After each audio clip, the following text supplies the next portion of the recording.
Thank you. Thanks a lot for having us here. And the topic that we have is one of the very interesting topic that is being discussed in entire GCC fraternity today. It is about talent. How do we manage skills, scale, and sustainability within our respective GCCs? As we have known from more than a decade now, GCC story is going beyond cost arbitrage, and we are driving global innovation, transformation, and strategic initiatives from here in India. And this question is taking our discussion a little further about managing those talents. How do we upskill those people, those who are working, and also make sure that we are relevant in the headquarter. So to start this discussion, I would like all of you to answer one simple question to start with. Again, the simple question has the hard part in it. What is the most hardest thing or difficult thing to manage talent in your respective GCCs? So let's begin with that, and then we go to respective questions. Like, can we start with from you? Where you say what is the most hard, right? I mean, of course, the people retention part of it, right? And it is certainly much easier now compared to the post-COVID hiring boom that we had. You have to align people a lot more to the mothership, as you rightly said, the headquarters, right? If you're not able to do that, sooner than later, people will or tend to lose interest, and they come and see it as a day job rather than they're working for certain sort of a mission. So that's what I believe. The more you align people to the mothership, the more you align them to the business outcomes, it's always better in terms of helping you with the retention. Yeah, a great question. So one of the biggest challenge for me is attrition. So I will piggyback to the one. So workforce reduction comes from top down, but attrition is something where employee leaves. But everyone has a very domain-specific work to do. So even though we get a backfills and train it, it's very hard as it at least takes like another 6 months to jumpstart. For me, attrition would be the biggest challenge. Great. Okay, so I think I'm facing a very different problem, which is more to keep up with the changes happening on the technology landscape. So the kind of solution we are asked to develop versus the kind of a skill set we carry in the team, probably there is always a delta or a bigger delta every day.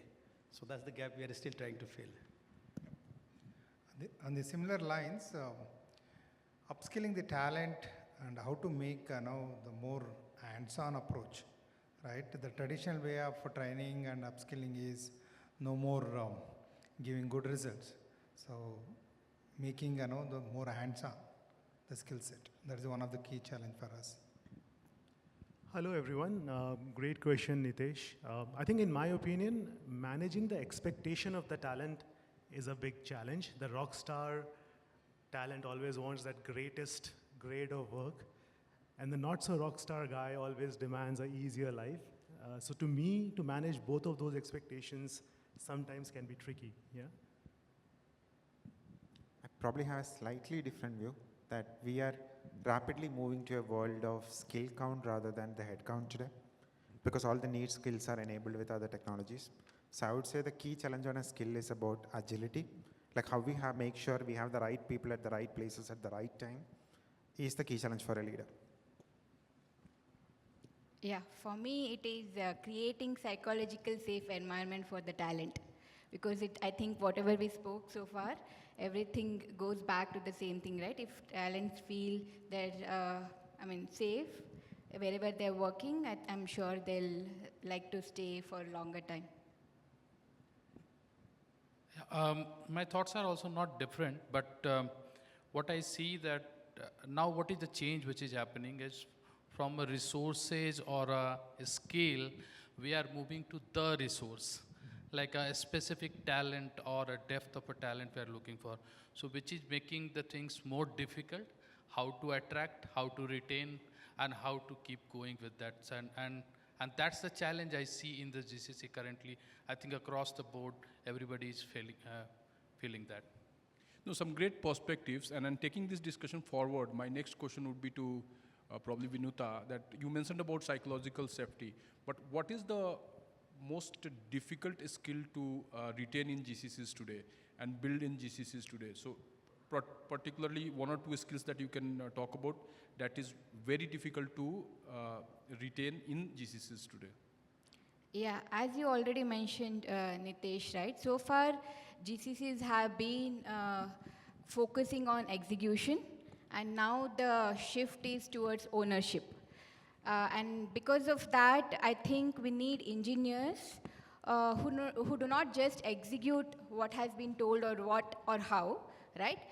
They also ask questions like why we are building something. So that's why I think 3 skills are very important. One is product thinking, because engineers need to understand domain. They have to be closer to their customers, understand their real problem, and then build solutions, right? They have to understand customers' perspective. So that's one. And the second is system thinking. Again, we all know that we don't get complete requirement with full clarity. Let's acknowledge that. So we need engineers to ensure, they connect business context with technology, and then think end-to-end system, and then build applications, right? So that's, and then to make decision when there is so much of uncertainty. The third one is, since we are all talking about AI, we have to have judgment, AI judgment. What that means is, see, it's very easy to build AI POCs these days. Anybody can build it. We all know you don't need engineering for that. Anybody can build it. But the thing is, what engineers need to think or do more is when to use AI, when not to use AI. Because I've seen now everybody is using AI for everything. So when to use AI and when not to use AI, and then how to use AI around the systems, which is like reliable and then scalable, productionizable, with handling all these hallucination, cost, and security. So, my point of view is we have built great execution engines. I think now the next trend should be we have to move towards thinking engines. No, some nice perspective. And another day we were discussing it in like speaker lounge that few years back we were saying that those who are business users, they need to know technology. And now we are in era where we say that those who are technical users, those who understand technology, they also need to know business, because without business transformation, you can't do anything with technology. So Sushant, you would like to add some points on this topic? Yes, lovely points, Vinuta. Thank you for taking us through. I'm forced to remember an incident that happened with me. I was in transit in Philadelphia airport, and I met Martin Fowler. Like, he's the guru in our area. So just like a young fanboy, I went up to him and I said, hey, sort of several other discussions. One question I asked was, what do you think of India?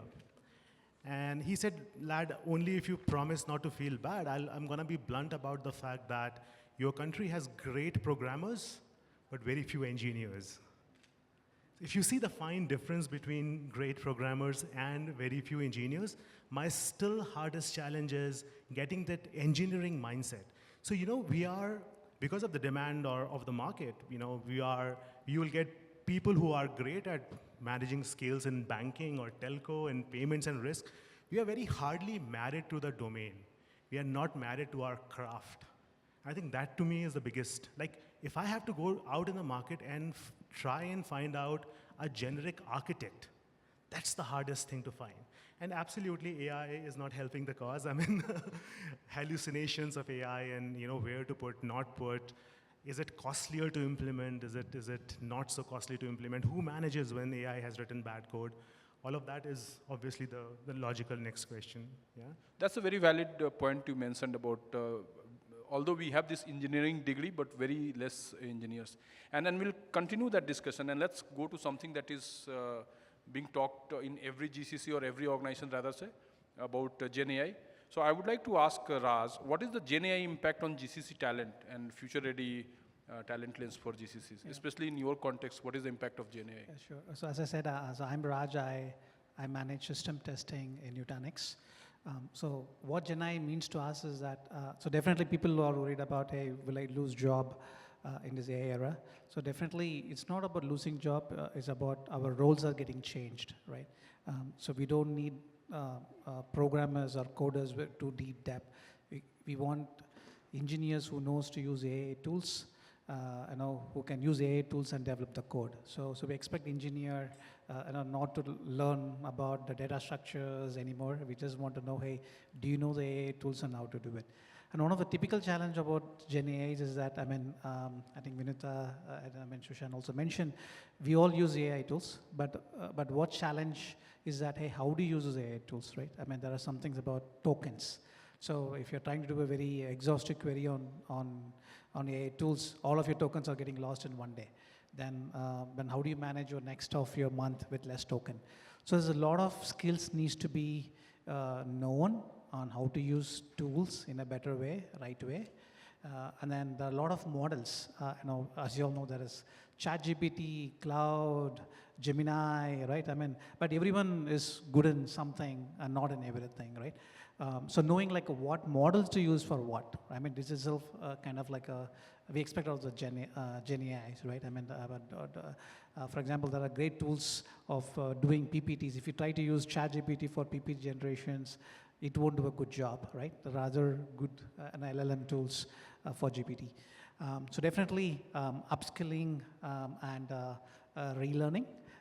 We expect the areas like 5 years from now, everything's going to change, right? You should have a mindset about, hey, I'm going to relearn, unlearn, and relearn all the time. Some valid points, and then what I see that probably GenAI is helping all of us to become more efficient.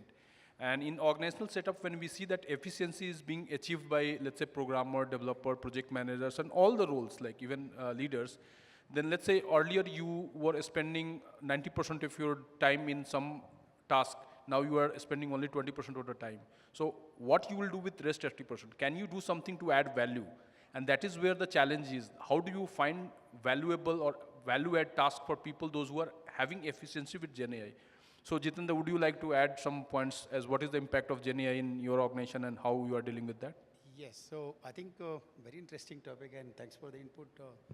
So I think in my perspective, or at least this is what I'm seeing on the ground. So when we are looking at GenAI as a technology, right? So till now we were focusing more on the customer, building all the digital levers to basically create better experience for customer.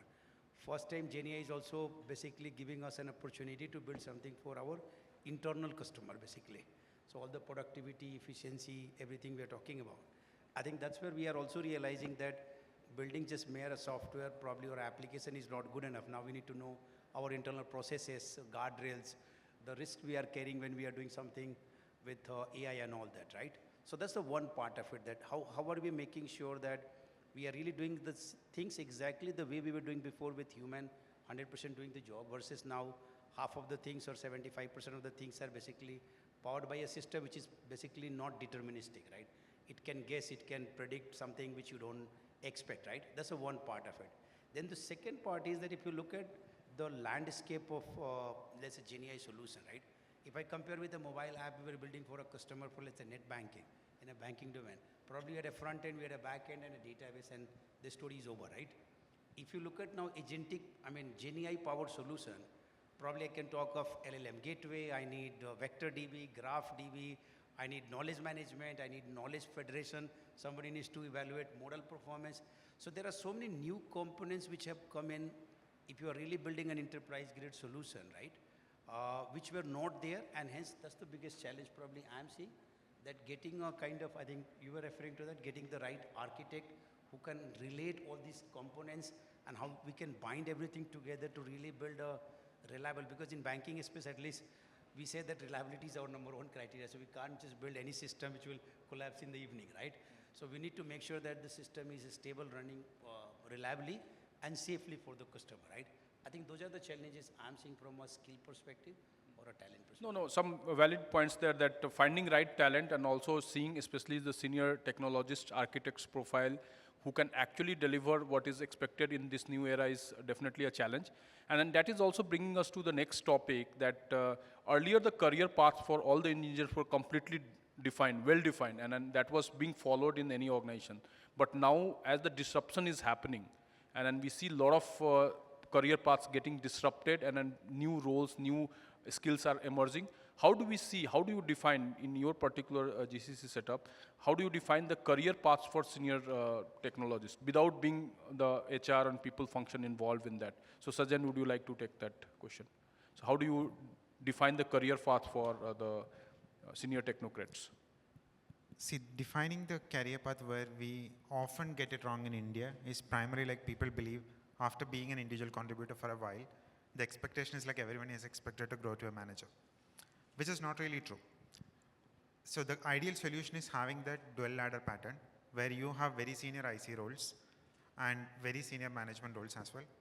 And there are organizations who do it and still they get it wrong because most of the cases that senior IC roles are more like a consolation prize rather than really enabled to act on it, all right? See, if you have a VP or if you have like a senior principal engineer, they need to be treated the same. They need to have the same kind of influence in the organization. They need to have the same power in terms of decision making. So basically find your best ICs and make them own a larger domain and just get out of their way. That's the right thing to do if you want to grow your ICs. And alternatively, like again, looking into the management, if I self-reflect, I used to be a person who never wanted to be a manager. So I was in that circumstances where we lost our manager in the team and being the senior most engineer, I had to play that role and I volunteered to do it for a year time. And what happened is like ever since I become a bigger and bigger manager. So in a way I found that, okay, it is something which works for me. And since I didn't want to do it and I could think like a IC or what an engineer needs it, it actually enabled me to become a better manager. But any organization, what is important is you need both strong individual contributors as well as managers. It's not like you become an SD 1, 2, 3 and then you become a manager. No, there are staff engineers, there are principal engineers, there are senior principal engineers, there are distinguished engineers, there are fellows, and they need to be treated as one. No, and that's a really great point. And then when we mentor people in our respective organizations, we realize that most of them, as you rightly mentioned, want to become a manager. And then there is a perception that probably, and then we do not understand the difference between manager and leader, and that's a typical business problem that we deal daily. Nobody is talking about being a leader, because leader you can be alone without managing people. And then you can set the direction, be it in technology or business, for people to follow. And that is a mentorship challenge that I see in most of the organizations, especially in GCCs now, because if you see the earlier IT services organizations where we had majority of the employment, we had a hierarchy, and then people used to go from software developer to lead to project manager, delivery manager, on that. Now in GCCs, you don't have that hierarchy, and it's not growing so that people every 2 to 3 years, they will have this promotion and get into that role. That is definitely becoming a challenge for defining career path, especially in the mindset that people want to become a manager. So Manjunatha, would you like to address that, and especially how do you deal with that in your organization? Yeah. In my view, I think definitely these senior tech professionals, right? They're great individual contributors, or we can look them as a champions in the organization. So getting the seat or their voice in the global technology and architecture is very much important, because most of the times what happens, some strategies and decisions will be made at the headquarters, and it will come to the GCCs for the execution part. I think that we should change it. I think we should take active participation in the global technology and strategy initiatives. Then these people will also have a say, and also they are also very much motivated that yes, I am there. And one more thing is, a traditional pyramid, we should shake it. I think what I'm thinking is maybe the clusters, the skill cluster should be our new pyramid. So get rid of this all software engineer 1, 2, 3, 4, and start looking, build the pyramid with the clusters, skill clusters, maybe integration engineer, deployment engineers, right? Then I think what happens, the traditional title will go away. Then people will start focusing only on this skill. Now what happens is, now because of the traditional title and the pyramid, it's all defined, it's static. I think move away from this and look at the skill clusters. I think it is also happening if you look at the forward deployment engineers. That's already getting the importance. Maybe similarly defined for entire organization. That helps move the people both horizontally and as well as vertically. Yeah, please, Vinuta. Just one point on this topic, right? I mean, nothing Manjunath and Sajain have already covered. So I don't believe we have individual contributors, because all of us are team contributors. The roles, the main difference is we have people management and non-people management. But even I think, yeah, even those, like everybody does some kind of people management, but yeah, they don't have direct reportees. I think that's the only difference. So Prakash, you also wanted to add some points on this. Uh, this is a big challenge actually, and especially the challenge is more with the new generation. The new generation is not really looking into a managerial role. So what we are doing it actually, because we have developed a career ladder based on skills and the degree of maturity into that particular skill. We have gone ahead with removing all these managers, this titles from the organization. And it is all around that what is the deep expertise you have into a particular skill. So the structure is flat, as you said, that it's not like a typical IT organization. We are pretty flat structure, but in the flat structure, the expectation, of course, is that how I'm growing. And that should reflect in a way their skills are getting deeper and deeper. And that's the approach we have adopted, and we see it is quite successful. Actually, it is well applauded by the guys who are working on it. The designations like you are a principal, you are a chief architect or things like that. So that something gives them, even without a people responsibility, they see themselves growing up. And that's something I think is workable solution.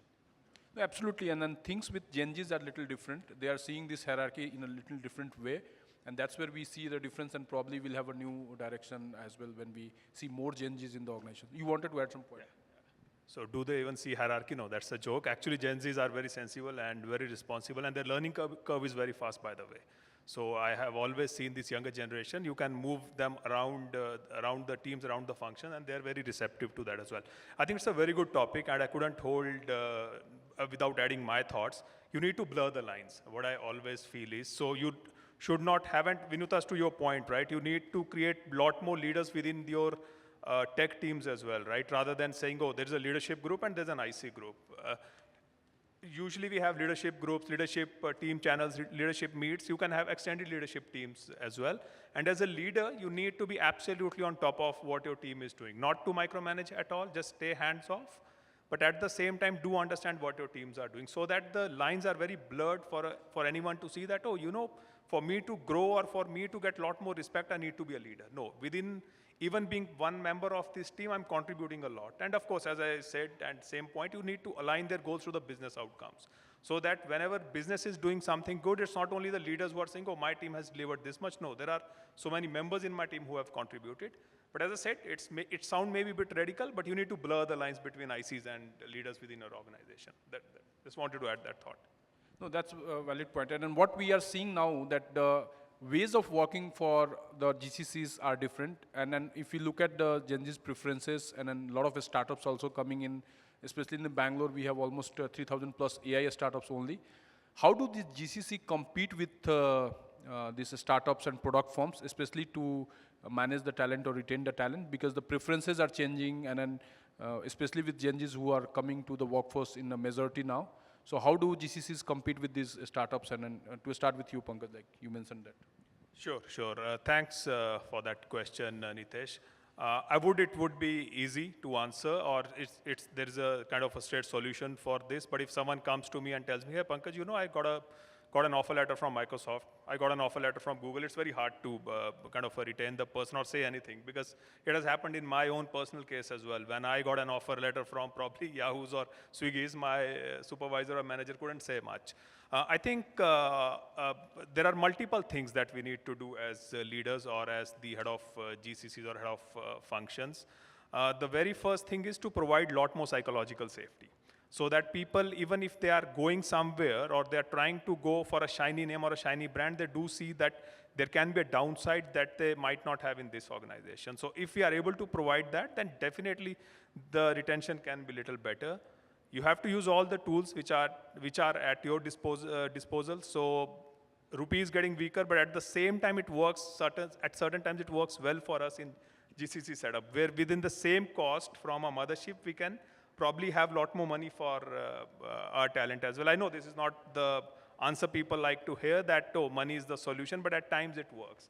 So whatever tools in that particular situation you can use as subjective, you need to do that. At the same time, need to create a lot more niche skill set, need to create full stack engineering skills rather than GCC being seen as a cost arbitrage center or a cost saving center, which is no longer the case, by the way. So for the last many years, the level of skill set that you have in GCCs has significantly gone up rather than 15, 20 years back, where we'll have even a VP means support engineering VP or a director support engineering. That's no longer the case.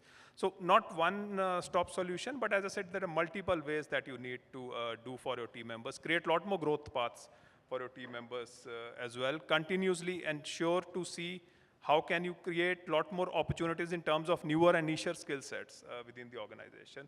At the same time, be very receptive if someone wants to move to a different team or a different function, right? You need to create a lot more growth opportunities within the organization. Create a lean and nimble team as well. And of course, I mean, these are certain points which I would That's really nice because it also depends on the situation, as what situation your particular organization is and how you can retain those talents when you are competing with startups, product firms, or even larger organizations like Microsoft, Google you mentioned. Recently, Google also, like I heard in the news that they are hiring almost 10,000 people here. So that would also be a competition. So Sushant, would you like to add some points as how your GCC is managing this? Right, so I'm very internally dwelled upon this topic. I have seen both startup and the GCC world myself. Interestingly so, right now I have two directors in the room, my own directors, one coming from a startup time and one coming from an enterprise time. So I have to be careful in what I answer. See, I don't see them as competition, to be very honest, right? I mean, there are certain startups who do much lower grade work in Bangalore as compared to few GCCs who do some really good grade work. There are some startups who don't pay as well because they didn't show the candy of stocks as compared to GCCs in Bangalore. So I don't see there's no direct competition or we need to protect ourselves from any startup. Having said that, and because this discussion is based on talent, we have to understand how are they different, right? The biggest strength of a GCC is in the fact that they are super organized. You know, to write an SQL query, you have a brand new team, and you know, to write the deployment, there's a team. While in startup, that could be a single individual's job, right? So in my opinion, if somebody really wants to play that, you know, game where they don't really want to follow structures and they want to be this one-man army, they want to really see disruption, and there's this new word called hustle culture these days, right? If somebody is genuinely wanting to be part of that hustle culture, I would actually encourage my employees to go and witness that, right? It's important, like I myself have seen both the words. It has contributed to my own growth as a professional.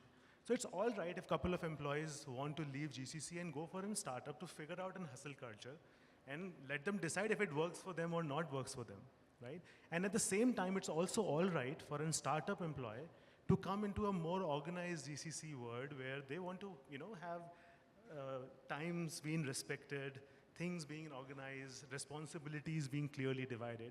So, I mean, I don't see any challenge, any competition in startup, and we are in Bangalore, right from $6 an hour to $600 an hour. There's a skill and talent pool available in our city, right? So, I think all of us can coexist safely.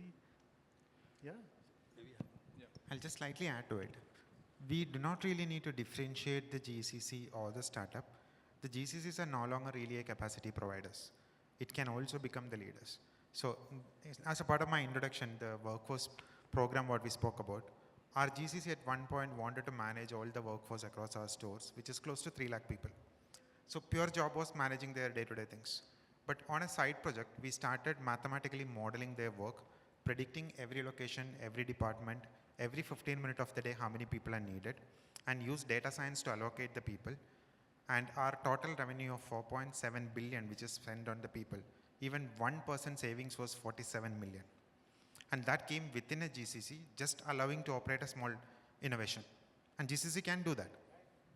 So I think building on that, just wanted to add, see, we look at little differently, right? So GCC is nothing but the extension of the end users setup here, right? So basically, we are looking at it like if a resource is working within GCC setup, he has access to technology and business both. The kind of platform or the solution we build as an end user and the kind of solution GCC, I mean, the startups are building, the nature of solution is a bit different, right? So we use their product as a SaaS offering and other things, But the kind of solution we are building in-house, that has more deep-rooted business connection and all that. So people have to make a choice, and I think you said correctly, the talent pool is large enough, but the probably people who are with the more startup mindset, probably they're good for that, and people who are more building a platform-centric solution which will run forever. I guess as leaders, this point is much closer to us. I guess we are getting a lot of points. Yes, you wanted to add something, Sushant. Yeah, on a very lighter side, see, every startup wants to one day become a GCC. And every GCC one day wants to operate like a startup. Right? So it's a very interesting circle Absolutely of true, life. because all our GCCs, they are starting some small COEs within AI, agentic or blockchain, or some COEs are always there and those are working as startups. But I'll take this discussion a little further. Like when you're scaling, like in GCCs, you start and you stable and then you scale. So when you are scaling, the domain knowledge that your employees have gathered is very, very important. And then we see the burnouts and attrition. So how do you manage burnout and attrition in your respective GCCs? Can we start with Prakash and then we'll go to... So GCC and a startup, I'll continue with that discussion. And he rightly said every GCC wants to be a startup, startups wants to be GCC. If you go to any GCC, the core theme which we talk about, let us inculcate a culture of a startup. And that's the core theme everywhere we're talking about. So definitely there are some positive into the startup, there are something positive into the GCC. And that is where we need to leverage what is the positive coming out of GCC. Startups, what they offer? Startups offer more flexibility, more ability to cut across the different technologies to work upon, and so people don't work into one particular silo. They can go and they can apply, and then there is a opportunity that you can do. If you can fail fast, you can try, and that's the culture.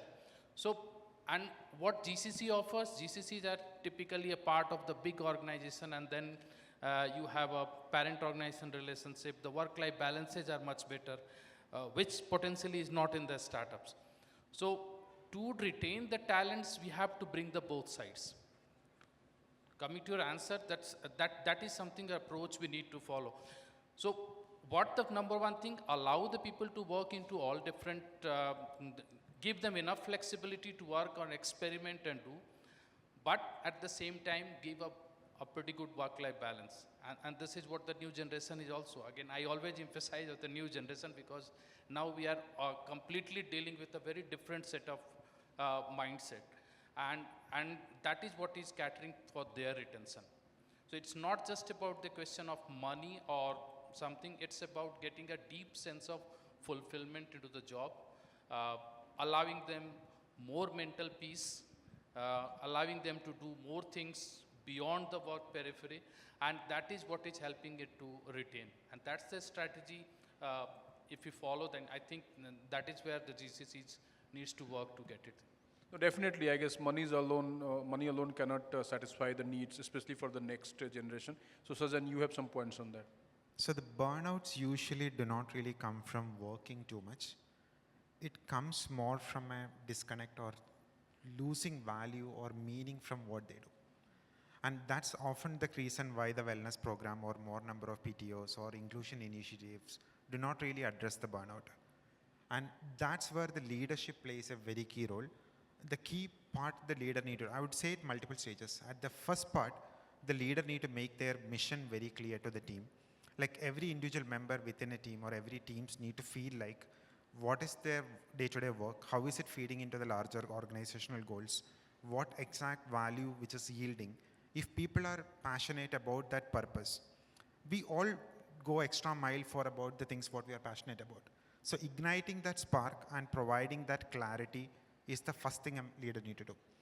The second bit of it is, once you provide that mission and clarity to your people, the best way a leader can care for their people is the ruthless prioritization. Make sure their time is put on the things which actually matters.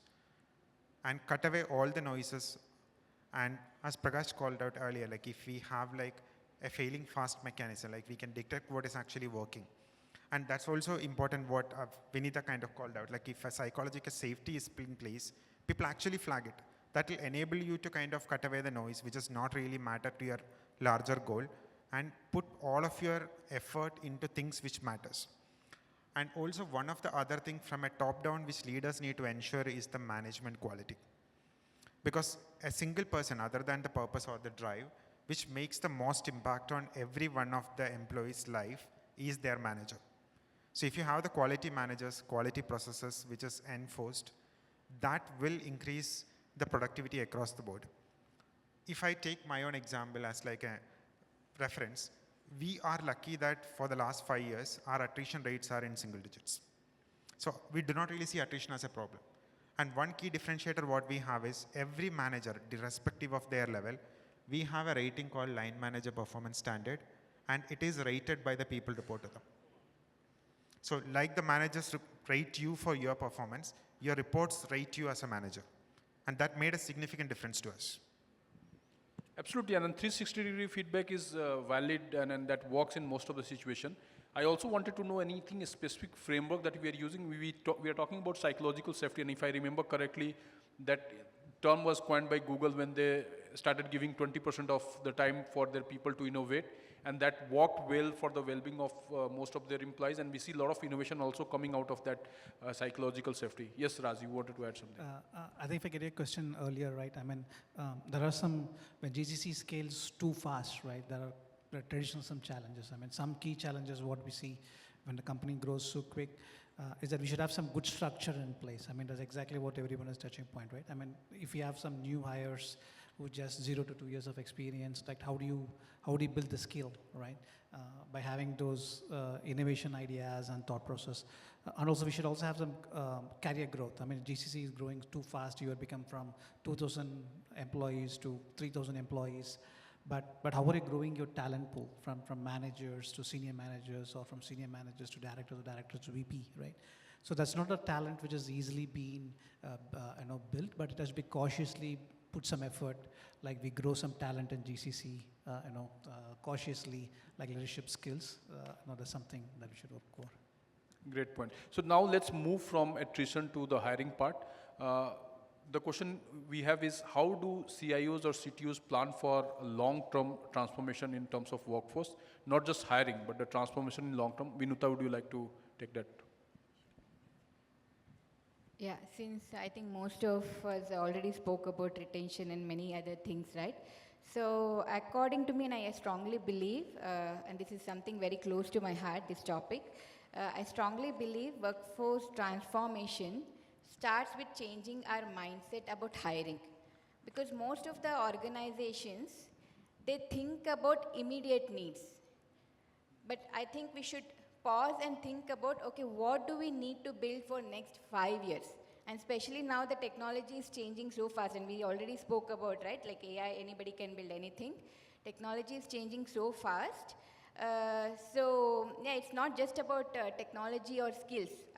So I'll give you one example. A few years back, we were trying to hire senior engineering roles for diversity. Okay, so we wanted to improve our diversity, so we were trying to hire for senior engineering roles in that category. But unfortunately, we were struggling to find somebody who fits into that role as per our expectation. So it was very difficult, it was taking time. So what we did is we changed our approach. So we did discussion, and then we said, okay, we are not getting at this level, right? So what we will do is, we will hire potential candidates who are at junior and mid-level, and we will intentionally put our efforts in developing them as a future leaders. And that really worked. So, as an example of this, right? So that's where I think we will have to focus, even in hiring.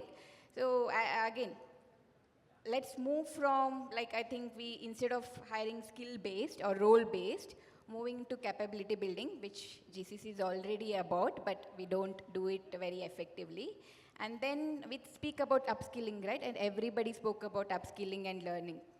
We need to make sure this upskilling or learning is part of our daily life, not once in a quarterly program, or maybe when, okay, GenAI is coming now we will make it a program. It has to be a part of our daily routine, as part of our daily delivery, or whatever it is.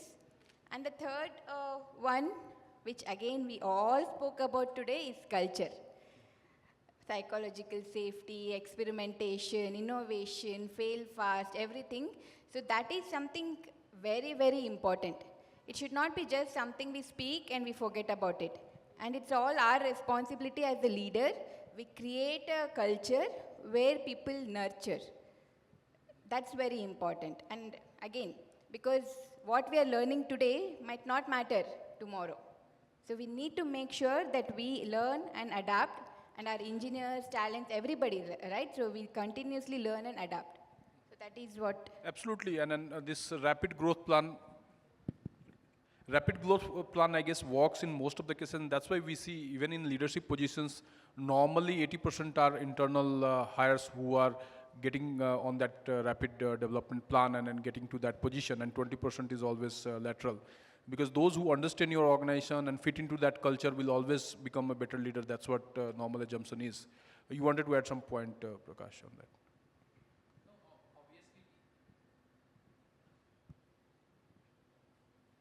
Yeah. So obviously we have to look at slightly longer term. That's the key theme. It cannot be for today, and the key focus has to be on the culture. I fully agree with you, because that is something which can drive or which can help you to retain the people, which can help you to do more experimentation and more things. That all comes from the culture. If we remain in a very very traditional focused mindset and the way of working, probably that will not work, and that is not going to work. We are competing to startups, we are competing to product companies, and we need to have a mindset, a complete cultural shift, and that cannot be in a one-day thing. That has to be very consistent basis. A cultural shift where allow people to experiment, allow people to fail fast, allow people to acquire more skills, take more skills, go and do things, and give the people psychological safety, where their ideas is getting appreciated, and they should not be feeling like let out.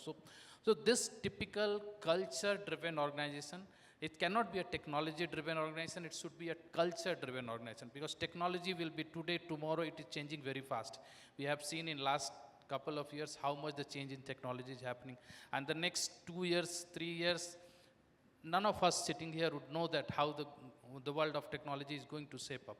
And in that case, what matters is what the culture we are putting into the organization, which is building the attitude, building the capabilities in the people to actually be ready to adjust to that particular technology. Absolutely. Culture is very difficult to change in a fast way. Technology will be changing, and that's what we are going through now. So Manjunatha, would you like to add something on how the long-term workforce transformation is planned by CIOs and CTOs? Yeah, I would like to share some of my interactions with the C-level leaders. I think in one of my conversation, most of the C-level leaders are very clear about the fact. If you look at the data of 2025, right, single-digit deployments in the production, the AI applications, but now they're very clear that that is not going to be the case in 2026. So that leads to, the AI is becoming a by default across people, process, and the technology. It's a standard embed. And also the transformation, the word, is by default added with the accelerate and continuous. So it is not that you make a strategy now and keep on working for 18 months, 24 months. Those days are gone. Now it is continuous and accelerated.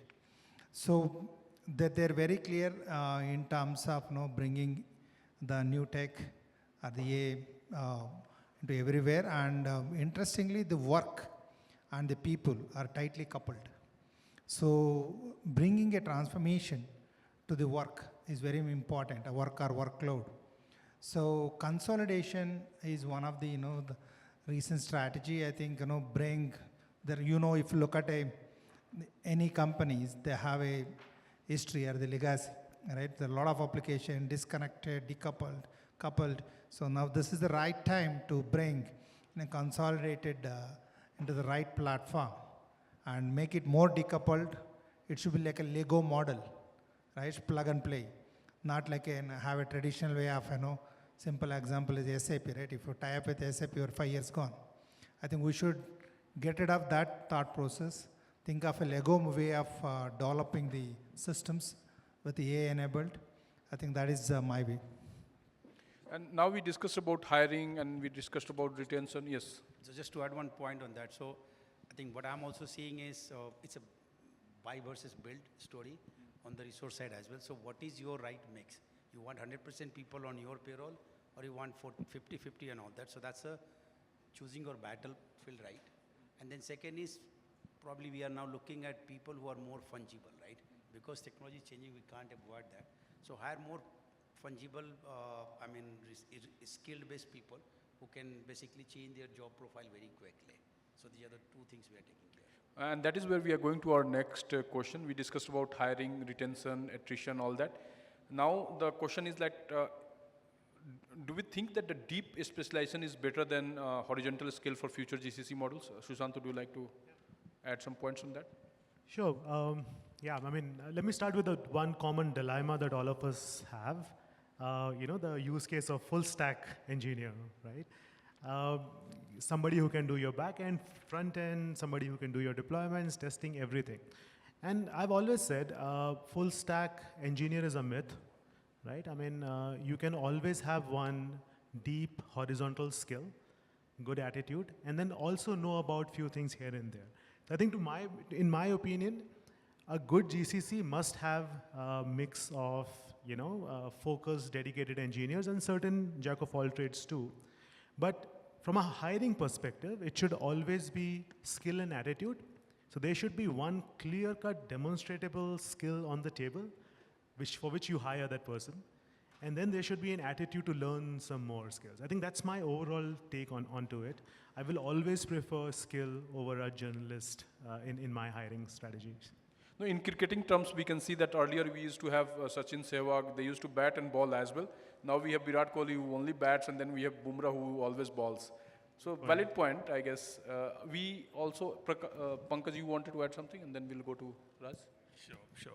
So again, I think it's an interesting question and interesting point. It depends, right? There are levels where you really need to build deep technical skills, and then there are levels, the more you go up, right? Especially someone at a level of an engineering manager or beyond, right? You need to scale yourself horizontally. Having said that, the name GCC actually has solved that problem for us. And what I mean is, earlier what people used to call them offshore centers, back-end office, right? The whole idea of GCC or Global Capability Center is to build a lot more specialized skill set, a lot more deep technical skill set, so that you can have a lot more principal engineers or distinguished engineers in here rather than always going back to the head office. Definitely, very important to have a lean team, very important to have people with a skill set first of all, hire people with skill set who are very strong in their fundamentals. Right? Because once they are strong in the fundamentals, even if you are working on one technology and that has not been relevant now, you can still upskill them on some other technology and build the deep skill set. Another point, as I said, right, depending on the role, depending on the level of delivery in the organization, you need to see whether you need to build a horizontal skill set or a deep technical skill set. At the same time, it's a funny take. A lot of time people think, or it has happened, at least in my experience, when someone has said, I can break one engineer from probably an offshore center, convert that money into here, convert that money into our currency, and can hire two people. I'm like, the labor laws are much more easier than us, basically. So you are telling me the work which is done in 6 hours, you're going to hire two people to do that in 16 hours. Right? So that doesn't work anymore, right? And then you are being always seen as a cost center. So you need to build the skill set as the requirement of the function, as the requirement of your business. So that's my take on it. I agree. One small point that I want to add. See, we are all gray hair on the dais, right? So our opinions could be slightly outdated. What I'm hearing from the context of AI is that a classic journalist with a little bit of ADHD will do much better with AI, right? So maybe, our opinions are slightly dated, and journalist has its own advantages. But, for what I have seen and what I like to hire in future as well, deep skill matters. No, absolutely, and that also depends on the situation. Like depends on what is the strategy of your organization, what kind of role you are prioritizing, what kind of your role you want to have inside, and what kind of role you want to probably have with your partners. Yes, you want to go ahead. Just to add, so that's one of the challenge between the startup culture and GCC, right? I mean, when the products has been built, the startup culture is I want to write more code, I want to ship it faster to customer, for the revenue base, right? But moment you don't have deep expertise, you will have some challenges. For example, typical challenges, hey, when I want to do an upgrade from one version to another version, it needs a very deep expertise to know, hey, how do I do upgrade without, with good resiliency, that when I try to retries, it has to come up successfully or reliably, right? So if your product want to be sustainable, scalable, reliable, and performance, that can only be achieved with a deep skills expertise, right? Without deep skill expertise, you wouldn't know, hey, if 100 users logs in or 1,000 users logs in, is my product can scale, right? So that needs a very deeper thought. So definitely, like watching for others, we need a very deep expertise skills as well. Good point. So Prakash, you also wanted to add a few things. So well, for me, actually, we cannot deny that deeper skill is necessary now. Deeper skill which we are really looking at. Of course, if you see how we have transitioned from waterfall to agile, actually during the agile framework, the concept came in that it should be like a T-shaped skill or maximum number of skill into the one person. But now in GCC format, why GCCs were formed, somebody, I think you were telling it, the GCC was formed because we wanted a lot of knowledge retention within the organization. And that was the core thing from where GCC started. And that means that we need to retain the knowledge more deeply. And to retain the knowledge more deeply, we need to have a deeper skill set. So definitely going forward, personally, I think the deeper skills will be necessary. But one thing I see that is still the T-shaped skills will be required. Like, for example, if you take somebody who's an AI expert, he needs to know data sciences, he needs to know the Python code, he needs to know also the domain so that he can write the right prompts. So definitely you need to have a T-shaped skill, but then you need to very pretty deep into one particular area. And that's how the GCC's structures I see personally, is shaping up. I'll just add a slightly different thought that we need to differentiate here in the skill set as a technology skill set and the domain understanding, because a good engineer who is good in backend can pick up the front end or contribute to an AI, which is possible. But a challenge on GCCs are, GCC solve the problems at an enterprise scale. So a lot of changes which you introduce, for example, when you introduce a new contract, how is it going to affect in terms of your cash flow or your finance systems or in terms of your compliance? Connecting that dots inside an enterprise scale need a lot of deep expertise, where that deep expertise are deep domain expertise. We discussed about almost entire life cycle of talent management, not just GCC but other sectors also. We touched upon about hiring, retention, burnout. We also talked about deep specialization versus generic skill set. I believe it was really amazing session where it was a kind of a masterclass on talent management within GCCs. As we are having less time, I would like to open up this for audience to ask some questions to our expert speakers before we go for concluding remarks. So any question from the audience? Yeah, we have one hand there. Anybody with mic? Yeah. That's okay. If mic is always better, everybody can listen.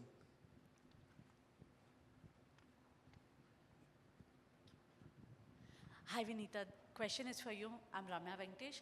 You mentioned that, learning is something that you want to make it part of every day. So I was just wondering, what are some of the ideas that you have on how to implement it? We would all like to make the time to learn something, right? But can you help us understand how you probably implement it yourself? This question is for? Vinuta? Vinuta, yes. Vinuta, sorry. Can't see the names properly. Yeah, thank you so much for the question. And this is something I discuss every day with my team members because all of us are busy. We don't have time, right? And sometimes what people do is, okay, I'll finish this work and then I'll do studies or I'll do some course or I'll do. That will never happen because we are never, idle. That's the fact. So what I do and what I encourage my team members also to do, and that's a suggestion for all of you as well, is I block my time. So because I work for European company, so what happens is most of my calls starts after 11 o'clock. So morning I normally block some time for my learning and then all my one-on-ones and everything. And then I start with my rest of the calls. So it depends. Again, when I have to deal with, like I have team members in Europe. So what I tell them is, see, after evening, you have some free time, right? So block it. Not free time, but block it. Doesn't matter whether you are free or not. Just block that 1 hour or 30 minutes every day. And put your team status, if you are using team status, as do not disturb me. Okay, and then make sure that you attend that course or experiment or building your code, whatever.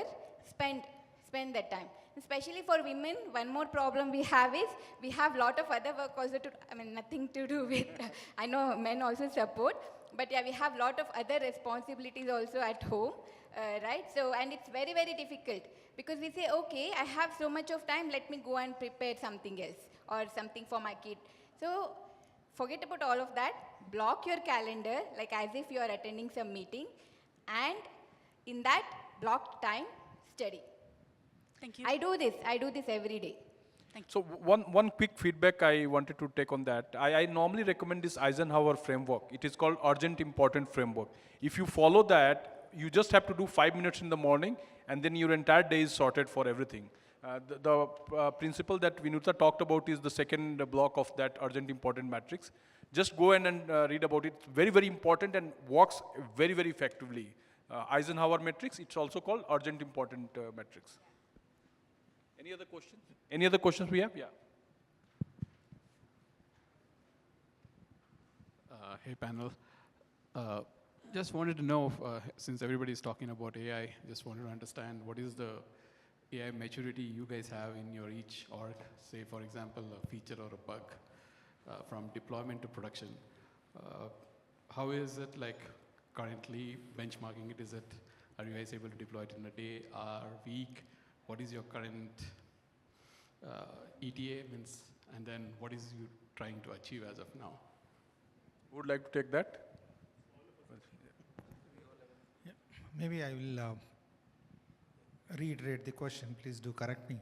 So your question is around AI in terms of deployment and the maturity? What is your time to release? Are you guys able to release? Time to release, right? See, typically we embedded AI as part of the software development life cycle. Still, we are going ahead with typical 2 weeks, the standard, the Scrum practices. But what the change we observe is the speed and the productivity improvement. I think usually what used to happen earlier, always we used to struggle on the 8th day or 9th day, put it production or something is breaking in the UAT. But I do see that people are now more comfortable. Yes, sir, everything is ready. I think that is the kind of improvement we keep saying it. Of course, there is a thought process of increasing the frequency of the deployments. But currently, we are just learning and see what is happening and how our engineers are coping up. But one thing is SDLC by default AA, it's all spec-based model. Yeah. Now. So one thing to add, so I'm from Nutanix, right? So at least we are reduced a lot. For example, AA is everywhere.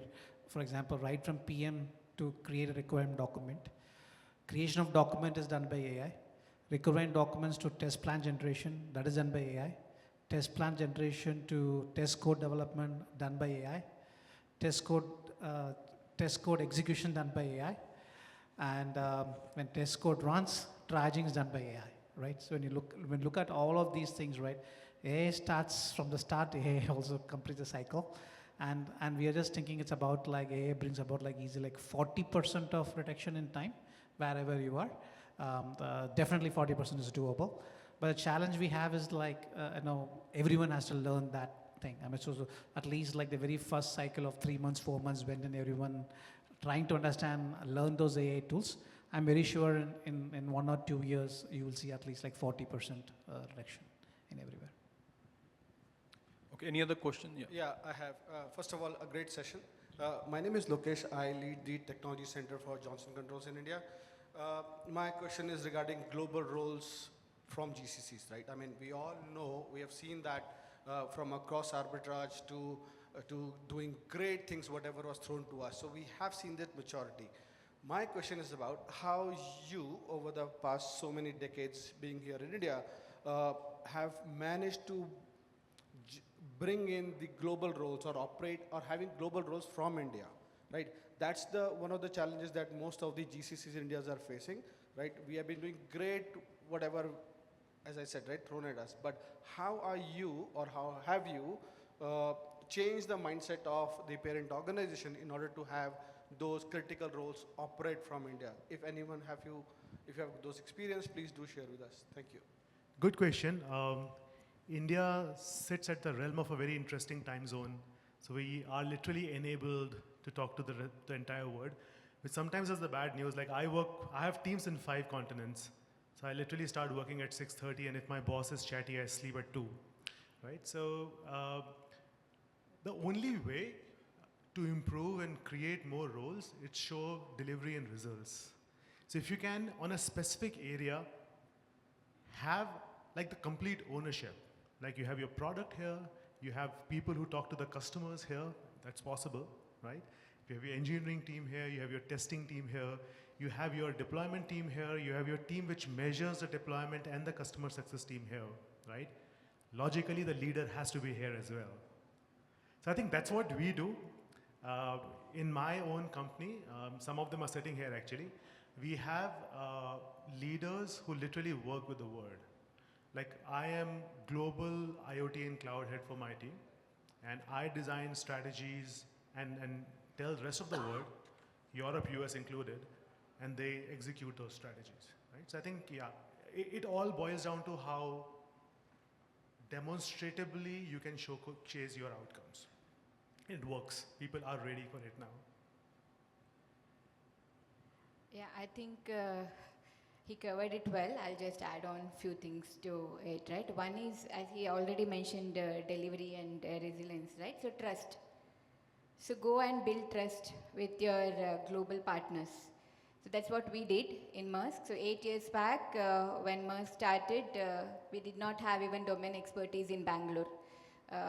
Lot of companies, people had worked on some kind of supply chain, but container or logistics or ocean, it was all very new to most of the people in Bangalore, even for me. So we went and built that relationship. So even for me, as I said, right, so I handle global teams. It's not just based out of Bangalore, it's across globe. And I also work with APM terminals, which is in 130 countries. So, though I said it's European company, but I work with all the other partners who are across globe. So same with my team, right? So they also work, and we have engineers here. We do have some engineers even across globe. When I say across globe, not just Europe, I'm talking about other part of the globe as well. So it is how we achieve, how we deliver, and how we build that trust with the higher management or the headquarters, right? And based on that, yeah, we have brought in lot of global roles which are now based in India. Even SVPs and EVPs and many people are in India. Just to add one simple phrase, it's always about asking and earning, right? As both mentioned, the moment you earn, by default it will come. But as leaders, I think we did something, in one of my past role, slightly different. I think we need to create the platforms or the ecosystem also to showcase the special talents. One of the example I would like to quote in one of my role is, I think, the regular hackathons, what we do. I think that has become a standard culture in the company, and one of the hackathon idea got selected with the X dollar value, and the team, 2 to 3 people team, they are given that budget for the implementation, and that become the customer feature. That's how that entire team, and along with him, that credibility starts building, and they started recognizing that group. And that group has become part of a center of excellence. So any kind of, so that's how as leaders we need to create such kind of platforms and keep marketing. Valid points, and as I see that experimentation, when we do with new areas, quality of delivery and trust. That's how we can gain more global roles. As we are running out of time, we'll not take more questions. We'll just want one line, a concluding statement from all our speakers before we wind it up. For me, it was a very interesting discussion. I know all of our GCCs are at different maturity level, and that's why we have completely different strategies. But some of the best practices we can always learn from each other. So that would be my closing remarks. So can we go at least one line from each of you as what is the closing remark from your side with respect to talent management within GCC?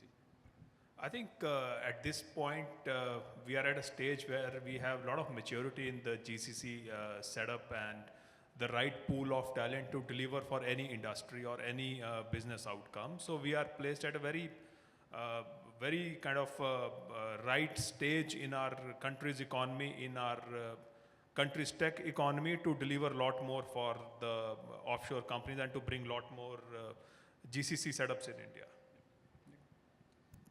One thing I would say, so GCC is more global, and then we will be dealing with peoples across regions between India and US, India and Singapore, or India and Europe. Between the countries, there's lots of cultures. So we need to start understanding something called high context, low context peoples. So understanding how peoples react in every region is super important for GCCs. I think in our case, we have acquired the required skill. We are about 6 years old in India, but probably the competency part where the domain gets combined is way forward, which will give us the kind of role you are asking in India for us. Yeah, maybe here I talk a little bit personal, and also I request all of you. I think maybe this is the time, right, as our continuous, as you mentioned, learning. So the being hands-on is very much important in the modern days. I think, whatever you read, whatever you mug up, but at the end of the day, what you do is what your mind speaks. So I request all of you to keep learning, hands-on. I think we all talk about agentic, AI, many things, but the moment you develop agent, you will come to know what exactly agent does it. So please do develop on agents, keep practicing, because that is going to be the future. Well said. I think we are at a very interesting juncture. Brand IT, brand Bangalore, brand India needs no introduction in the global market, right? If we do not take advantage of this fact, we are not going to be, very wise. We have inherited a lot of hard work that was done by our predecessors in 90s and stuff. We have established the fact that, offshore development, GCC, services, product, everything can be done out of India. So whatever challenge comes next, AI or the new generation does not like technology, we'll have to navigate all of that through and take our brand forward. I think that's what will be my closing remark. Thank you. I'll wrap it up with two thoughts. One, irrespective of what skills, how mature processes are or tools available, unless you keep look forward and keep push forward, you'll eventually become phased out and you become obsolete. So we constantly need to improve no matter where we are standing. And the second bit is any business will invest where there is value. So all the GCCs start as a capacity provider, but it's only a matter of time if you can really show the value, gain the trust of the business, it will eventually grow and become a lot more than a capacity provider. Yeah, I'll talk about what I liked when we were talking all about that. I was taking notes. One thing which I liked a lot, and since it's full of leaders in this room, is making sure that we have management quality, which you said. Making sure we have management quality maintained in all the layers from top to bottom, so that we have good management who can nurture our talent. Yeah, for me, a lot of insights today from everybody. But my thoughts are, GCCs are here to stay. We already have 2,100 plus GCC, 100 billion plus revenue coming in India, and it's not a denying fact it's going to stay. But the point is, what will make this GCCs click? And the important thing is talent. And everything revolving around the talent, that how do we attract, retain, upskill, what's the culture we bring in, and how do we make it more bring more trust to our parent organization. That's where, and that come only when we have a right skill, the people with right attitude, like product owners and this kind of skills we need to build in here. So good things ahead. Means I think the future is pretty good for the GCC. There's a lot of opportunity which is coming up. Thank you all. Thanks. You have been a great speaker, and thank you, audience, for being so nice with us. Thank you. Back to you. Give it up for a panel.